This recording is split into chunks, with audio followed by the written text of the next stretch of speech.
Hello, everybody. Welcome to the AP Lit video session.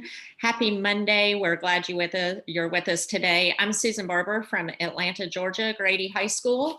And look who's back with us today. My co-teacher, Bear, has decided to join class today. With me is Mr. Escobar, and when I hand it over to him, I want to ask him, this is how we do roll call in my class every Monday. I say, instead of saying here, I want you to tell me something good that happened this weekend. So Mr. Escobar, what's something good that happened this weekend? Oh, something good. Well, my wife grows sunflowers with her AP Oh, Bio students, and they grow them from seed, and normally they learn about plant biology, I guess, right? And then they do labs at the end of the year with the flowers. But this year, we have a backyard full of sunflowers and no students to do labs with. So she had a Zoom meeting with her students and they voted on what to do with the sunflowers. So some of them were taken to our high school where the cafeteria workers are still working because they're distributing food to the community. And the other half of the sunflowers went to a local hospital here in Miami for the healthcare workers. So that's what they decided to do. So that was something good that we were I able to love it. participate in. I love it. There you go. So I am Mr. Escobar from Miami, Felix Varela Senior High School. And when we first started these videos, we talked about establishing a learning community. And I, I, I, that was certainly an aspiration. That was a goal of mine and of Ms. Barber's, but we are just so overwhelmed by what the response has been. This map shows just some of the correspondences that we've received from teachers, including some very funny messages and memes from high school students. And what surprises me the most, and Miss Barber's a pro with social media, so this probably won't surprise her, but we've hit every corner of the United States, but when we zoom out, we've also received correspondence from, I already shared Bolivia with you guys, but we also received some correspondence from a high school in China. So we are definitely very global. And thank you again for all the messages from Skyview High School and that high school in China and all over the United States. We're missing Europe. Ms. Barber, I think that they do take AP Lit in Europe. I I think hope that so. in France and in España, they're listening to us and they're learning or they're reviewing with us what the riches of AP English literature have in store. So we love hearing from you guys. Keep sending those emails. We're trying to respond to them as quickly as we can, even though Ms. Barber and I are probably um, receiving more than we can handle right now. But that's a great problem to have. Those are certainly uh, heartwarming problems to have. So let's review what we talked about last time. And we had asked you to look at this prompt, the 2018 prompt. And I'll cut right to the prompt. Either from your own reading or the list below, choose a work of fiction in which a character holds an ideal view of the world. Then, in a well-written essay, analyze how the author's portrayal of this idealism and its positive or negative consequences contribute to an interpretation of the work as a whole. And so we had asked you to write an essay or maybe just establish your line of reasoning. And there's no way that we can go over that, but let's quickly review what should be the components of your essay. So you would start with a solid thesis that address the prompt. And we had talked about your thesis is what is going to drive your argument, propel your argument forward. And from that, you will have body paragraphs that are centered around claims or insights into the text and how they fit the prompt. Now, each claim there should be a progression among the claims in which your argument builds. So you're not just arguing the same thing over and over, but there's going to be an order, a logical order to your argument and to your claims. Next, each claim should be supported with evidence from the text. And this applies to Q1, Q2, or Q3 or whatever paper you're writing. You are going to have specific evidence that supports your claim. Now, not all of your evidence in your body paragraphs are going to be the same because you'll have different evidence to support the different claims that you have. And then finally, in your paragraphs, you'll have the analysis or the explanation of the evidence. Why is this evidence important? What does it mean? What does it say about the claim? And then finally, how does it connect back to the thesis? So you should have been able to see in your essay this order and this line of reasoning and all of these components in your body paragraphs. Now, today we are going to start working on question 2, the prose analysis. And today specifically, we're going to be talking about characterization and specific details, what they reveal about the character's perspective, and the character's motive. Every time an author is giving us a detail about a character, it's not because they're having to meet a word count like you might have had experience with in your college essay. They're not like, oh, I've got to write 10 more words. All of those details matter because they tell us things about the characters. So you'll see this can be broken down into 3 different parts, and we'll look at each of these. Descriptions, dialogue, and behavior. These reveal things about the character. Remember the very top of the iceberg that we talked about. And then we also find out about characters through their agency, or if another way to think about that is what motivates them to act. Why are they acting this way or saying these things? What propels them to do the things they're doing?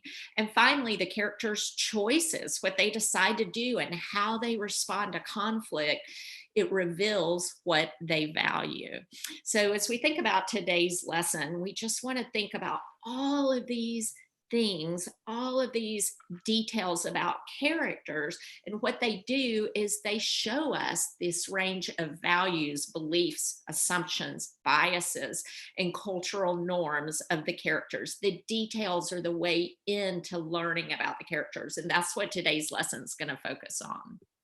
Absolutely. And the end result is not just an analysis of that character, but how that character functions and fits in within their society, right? So it ultimately leads us to this conversation of what is it that they value, what is it that they um, deem important. That's where we want to land on as we explore the characters that we meet in the text.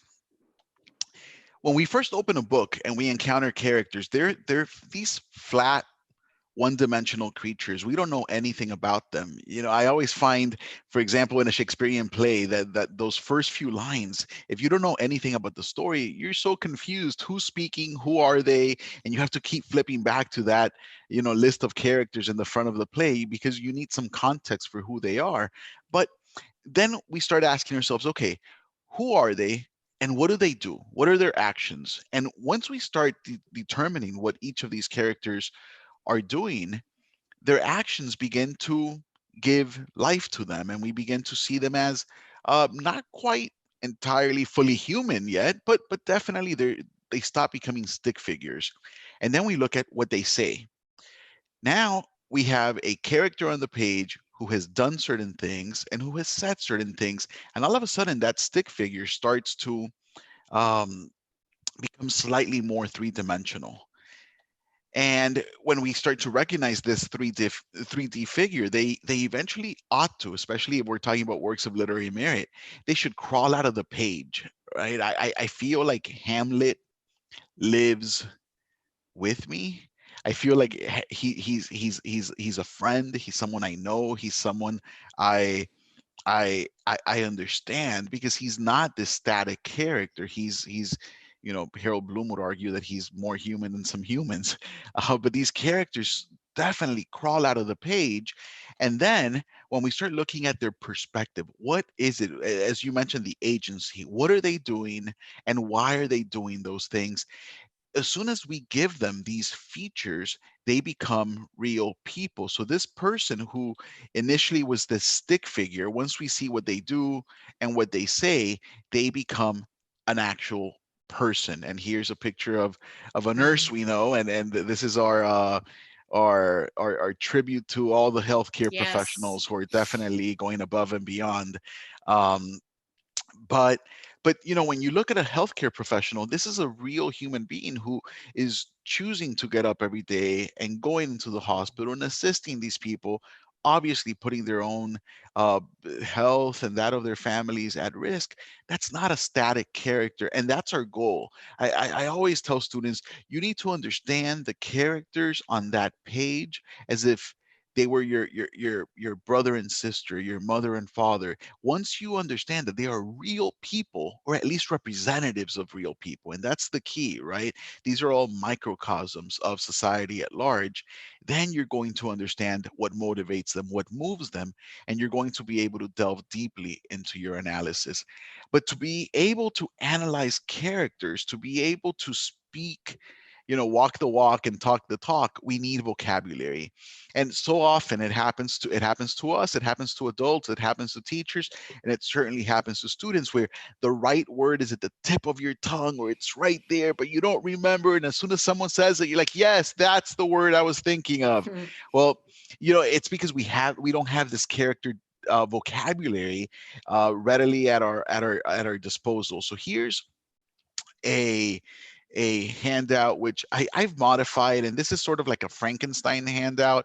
It probably started with probably Miss Deborah Shepard at some consultant training, but either way, this is the result of many minds at work. I would take a picture of this. I would definitely take a picture of this, students, and start looking at words. And it's not time for you to learn new words necessarily, but you know a lot of these words. They're just not readily at your disposal. But when you're reading, if you have recalled these words, then you're going to be able to describe the characters. So go ahead, take a picture of And this and review it. and if Yeah. I can interrupt, this PDF is included under the description of today's video. So we have that for you there. Perfect. Right. Yes. Right on the YouTube. Look underneath. Right. Um, and we've divided it here into 4 components. We're not just looking. I love the iceberg example that we talked about maybe 3 videos ago. One thing is those physical qualities, that bottom left quadrant of my screen. And that's usually what we turn to. We can recognize if a character is young or old, tall or short. But what about the mental, moral, and social qualities of that character, which quite frankly are a lot more interesting than the physical qualities normally. So this is vocabulary that I think we have to have at our disposal, because eventually we want to organize our reading and our thinking into these charts. Ms. Barber and I were having a conversation just a few minutes prior the live um, lesson about this transition from paper pencil test to now having a prompt on the screen, and you're all so accustomed to annotating right on the text. Well, you may have to turn to some of these charts, and we're going to talk about that in future lessons, where you might need some sort of graphic organizer to do just that, organize your ideas and organize your notes, which will then inform your essay. So for this practice chart, we would put the character's name at the top, a trait, which you could easily get from this handout here, and then the evidence. And we're talking about the textual evidence. Now, remember, this is only step 1, because if you haven't figured it out yet, we always land at function. So it's not just who is this character, it's not just Hester Prynne is a woman who is carrying a baby. That description is fine, but what is Hawthorne's purpose for giving us this character within the Scarlet Letter, which matters most? We're going to use for this guided practice George Eliot's Middlemarch, which is such an easy read, right, Miss Barber? I suggest everyone pick this up and reads it in about half an hour after this lesson. Um, but it's a great text, because if you are concerned about older text and figuring out the syntax patterns and the vocabulary, well, this will give you great practice for that. So we're going to use this. We're going to use Middlemarch. And this was actually the 2011 question, but I'm not giving you the prompt and I'm not even giving you the entire passage. We're just giving you a brief sample of the text so that we can look at this idea of characterization. Ms. Barber, you'd like for me to read? You want to read? You want to split it up? Sure. I'll start. Okay, go ahead. Rosamond colored deeply. Have you not asked Papa for money? She said as soon as she could speak. No, then I must ask him, she said, releasing her hands from Lydgate and rising to stand at 2 yards distance from him. No, Rosie, said Lydgate decisively. It is too late for that. The inventory will be begun tomorrow. Remember, it is a mere security. It will make no difference. It is a temporary affair. I insist upon it that your father shall not know unless I choose to tell him, added Lydgate with a more premonitory emphasis. This certainly was unkind, but Rosamond had thrown him back an evil expectation as to what she would do in the way of quiet, steady disobedience. The unkindness seemed unpardonable to her. She was not given to weeping and disliked it, but now her chin and lips began to tremble and the tears welled up. Perhaps it was not possible for Lydgate, under the double stress of outward material difficulty and of his own proud resistance to humiliating consequences, to imagine fully what this sudden trial was to a young creature who had known nothing but indulgence, and whose dreams had all been of new indulgence, more exactly to her taste. But he did wish to spare her as much as he could, and her tears cut him to the heart. He could not speak again immediately, but Rosamond did not go on sobbing. She tried to conquer her agitation and wiped away her tears, continuing to look before her at the mantelpiece. I love this passage. Yeah, it's so a great much. Passage, right? Yeah. And So what here a great we have character study. Oh, absolutely. And both of them, right? And Yes. the dynamic between the characters.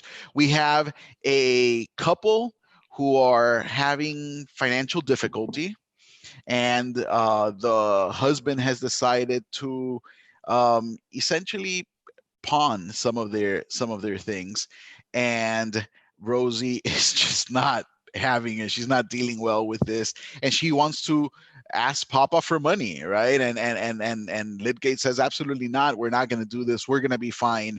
She starts crying. That melts his heart, and well, you have to read the whole 2011 question to find out what happens, or read Middlemarch. Like I said, you could get that done in about half an hour. But our focus today is about characterization. So we decided to go ahead and do some highlightings, do some textual annotation here. And I want you to look for a second. Let me just pause for 5 seconds and see if you can figure out why we have done the colors as we have.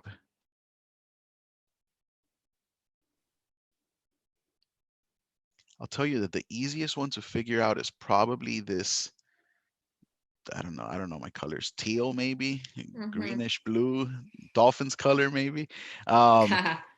Here we have dialogue, right? And we go back to, how do we know about characters? We know characters because of what they say, what others say about them, what they do, and what the narrator chooses to share with us. So here in this color, we have things that she has said herself.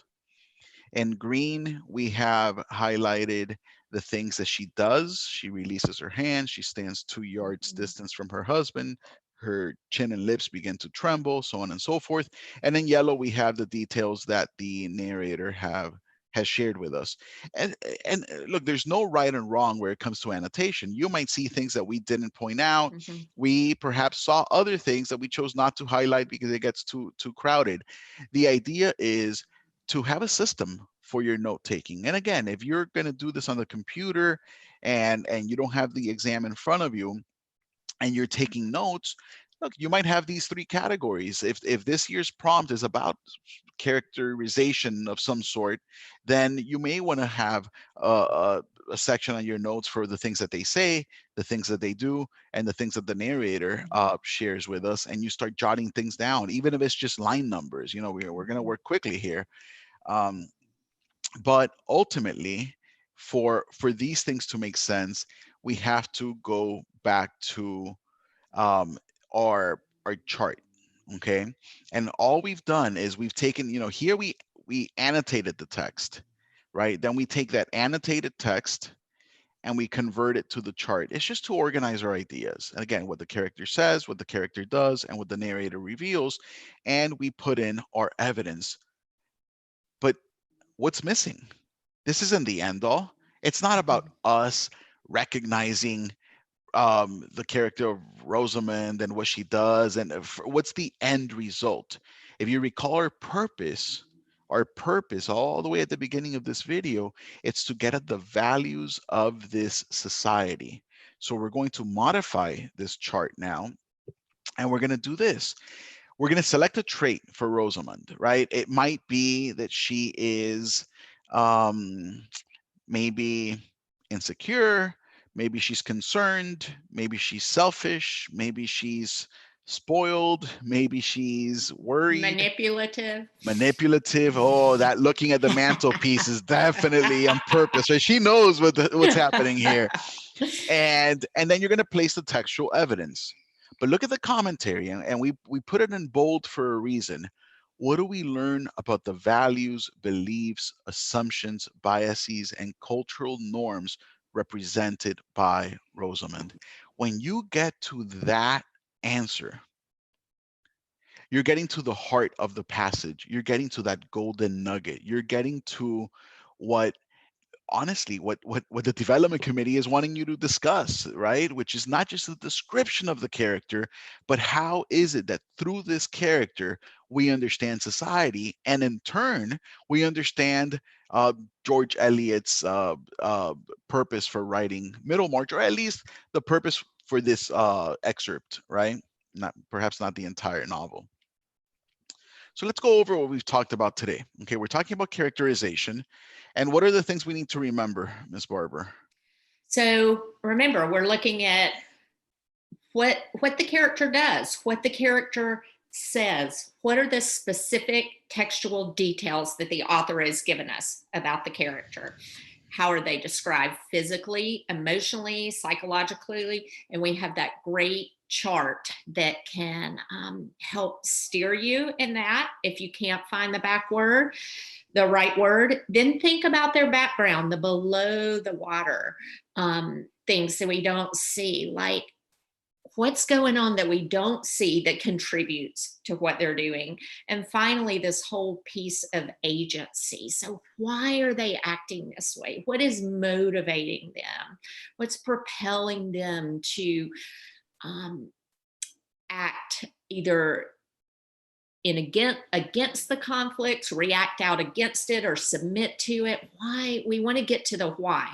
It's not enough, like Mr. Escobar said, it's not enough to just identify things, but we have to take it the next step. Why is that important?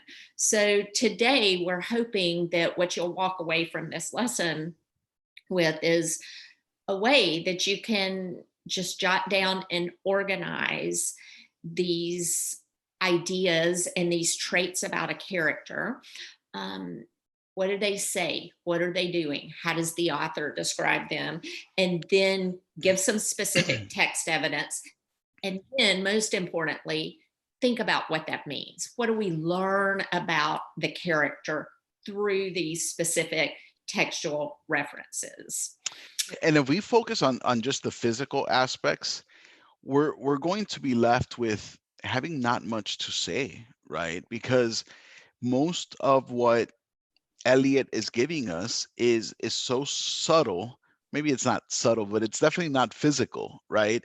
It's a lot more of her mental, moral, and social qualities that we're getting than any of the physical qualities. I mean, we know that she's a woman,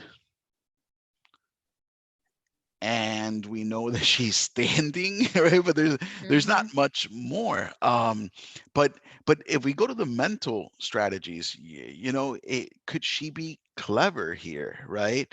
Could she be precocious, maybe? Could she be cunning? Could she be, um, I don't know, what else can you pull from?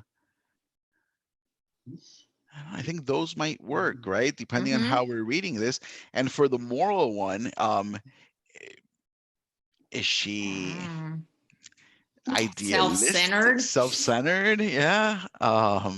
Inconsiderate might be good as well, right?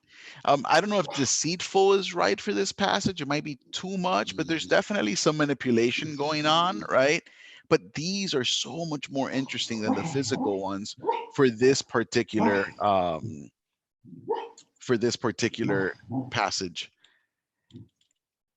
So tonight we're going to have you do this with another passage. And this is from the 2009 prompt, The Street. I love this prompt. And this is attached below as well in a PDF. But we're going to ask you to look at this passage and think about the character of Ludi Johnson and do the same thing that we did with today's passage. Find the different adjectives that describe Ludi Johnson. What's the text that you use to get to that adjective? And then, most importantly, what do we learn about Ludi Johnson's character based off of the text evidence? So we're going to ask you to think about that, to work on that tonight. And then tomorrow, you'll have the heads up because we're going to be using this prompt in tomorrow's lesson on setting as well. And you'll be able to see how those two things really fit together nicely. And we're not just looking, I sound like I'm from Atlanta. We're not just looking at, the goal is not just to pull out a character or pull out the setting, but it's how do all of these things piece together and work together. Yeah, I'm afraid that perhaps some of the students who try to write this tonight will fail to see the connection between what we did today and this specific homework assignment. Perhaps we should read it, and I think it'll help students realize something that you and I saw rather quickly, right? Okay.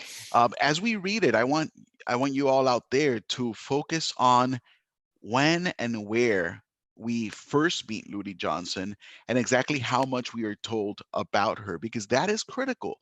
If we fail to see this character, how could we possibly write about her? So let's begin. There was a cold November wind blowing through 116th Street. It rattled the tops of garbage cans, sucked window shades out through the top of opened windows, and set them flapping back against the windows. And it drove most of the people off the street in the block between 7th and 8th Avenues, except for a few hurried pedestrians who bent double in an effort to offer the least possible exposed surface to its violent assault. Now, Ms. Barber, do you see Ludi Johnson there at all? I was just about to ask that. No. Where is she? Exactly. Right. You want me to pick up here? Go ahead. It found every scrap of paper along the street. Theater throwaways, announcements of dances and lodge meetings, the heavy wax paper that loaves of bread had been wrapped in, the thinner wax paper that had enclosed sandwiches, old envelopes, newspapers. Fingering its way along the curb, the wind set the bits of paper to dancing high in the air so that a barrage of paper swirled into the faces of the people on the street. It even took time to rush into the doorways and areaways and find chicken bones and pork chop bones and push them to the curb. We must be crazy to ask students to write about characters when we haven't even, what if she's not even in this passage, right? We got to keep reading, but definitely in what you just read, I didn't see Miss Johnson, and it's definitely about the setting, but not about a character. I'm very confused right now. It did everything it could, the wind, that is, it did everything it could to discourage the people walking along the street. It found all the dirt and dust and grime on the sidewalk and lifted it up so that the dirt got into their noses, making it difficult to breathe. The dust got into their eyes and blinded them, and the grit stung their skins. It wrapped newspaper around their feet, entangling them until the people cursed deep in their throats, stamped their feet, kicked at the paper. The wind blew it back again and again until they were forced to stoop and dislodge the paper with their hands. And then the wind grabbed their hats, pried their scarves from around their necks, stuck its fingers inside their coat collars, blew their coats away from their bodies. No Ludi Johnson. But now we have a shift. Here we go. The wind lifted Ludi Johnson's hair away from the back of her neck so that she felt suddenly naked and bald, for her hair had been resting softly and warmly against her skin. She shivered as the cold fingers of the wind touched the back of her neck, explored the sides of her head. It even blew her eyelashes away from her eyes so that her eyeballs were bathed in a rush of coldness, and she had to blink in order to read the words on the sign swing back and forth over her head. So we do have Ludi Johnson in the text. And what we also learn is that Ludi Johnson is one of the people on the street. Mm-hmm. If we go back to those, and this is a hint for the students, if we go back to the first 3 paragraphs, they have been talking, or the narrator has been telling us about the conditions and the efforts and the actions of the people on the street. And if Miss Johnson is one of them, then every time that the speaker spoke about people Mm-hmm. in the first 3 paragraphs, we can assume that that's what Miss Johnson was dealing with as well. Each time she thought she had the sign in focus, the wind pushed it away from her so that she wasn't certain whether it said 3 rooms or 2 rooms. If it was 3, why, she would go in and ask to see it. But if it said 2, why, there wasn't any point. Even with the wind twisting the sign away from her, she could see that it had been there for a long time because its original coat of white paint was streaked with rust, where years of rain and snow had finally eaten the paint off down to the metal, and the metal had slowly rusted, making a dark red stain like blood. Yeah, and now in this paragraph, we really are seeing some evidence that really tells us about her, where you can really dig into not just assumptions about how she was earlier on the street, but now why is she acting this way? Mm-hmm. It was Yeah, we get to 3, agency, right? Yeah, exactly. yeah. It was 3 rooms. The wind held it still for an instant in front of her and then swept it away until it was standing at an impossible angle on the rod that suspended it from the building. She read it rapidly. 3 rooms, steam heat, parquet floors, respectable tenants, reasonable. Well, I like that we're ending with that word. I think it's reasonable for us to give this passage to students and tell them, go write about characterization. Listen, we're talking about the AP English Literature exam. We don't expect for the College Board to present us with something that's obvious, evident, on the surface. We know that we're going to have to dig. We know that we're going to have to put all of our skills and all of these lessons into action in order to succeed on this examination. So here's a prompt that you would think is not about characterization. It's clearly one that's about setting, but there is a character there, but we have to dig. We have to be persistent, and we have to dig, and perhaps we have to reread. Once you recognize that Ludi Johnson is there, you need to go back to the beginning and see that we were talking about her all along. She is a representative of those people who are on the street despite the circumstances. And I don't want to say too much about setting because that's what we're going to deal with tomorrow. But again, for tonight, you're not writing the essay, you're simply completing this chart. We're very interested in what you have to provide as your commentary. And again, use the chart that or the table with all the adjectives that's posted underneath the YouTube description so that you can get to all those adjectives if you're getting stuck with finding the right ones for Miss Johnson. So if you know somebody who does not have access to the internet or a device, please get this information to them, and College Board is going to do the best they can to make sure everyone has access for the exam. So once again, it is always a privilege for us to spend this time with you, and we hope that you have a great rest of the day. We're looking forward to you digging into this prompt and talking about it more tomorrow. Bye, folks. Take care. See you later.